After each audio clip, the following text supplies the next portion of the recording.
నాకున్న క్వశ్చన్ ఏంటంటే ఇప్పుడు నేనే ఒక స్కూటీ వాడుతున్నాను సార్. అయితే దానిలో ఒక మూల గుచ్చుకునేటప్పుడు మనం పంచర్ షాప్ తీసుకెళ్తే ఒక ప్లాస్టర్ వేసి వాడు మొత్తం కడిగేసి దాన్ని అప్పుడు గ్యాస్ మన ఎయిర్ ఫిల్ చేస్తారు.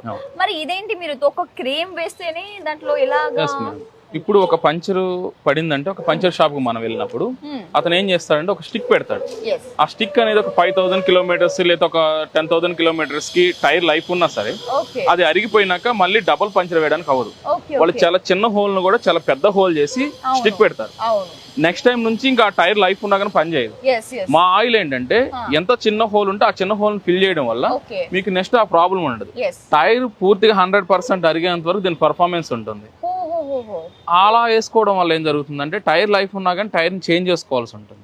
నాకున్న క్వశ్చన్ ఏంటంటే ఇప్పుడు నేనే ఒక స్కూటీ వాడుతున్నాను సార్. అయితే దానిలో ఒక మూల గుచ్చుకునేటప్పుడు మనం పంచర్ షాప్ తీసుకెళ్తే ఒక ప్లాస్టర్ వేసి వాడు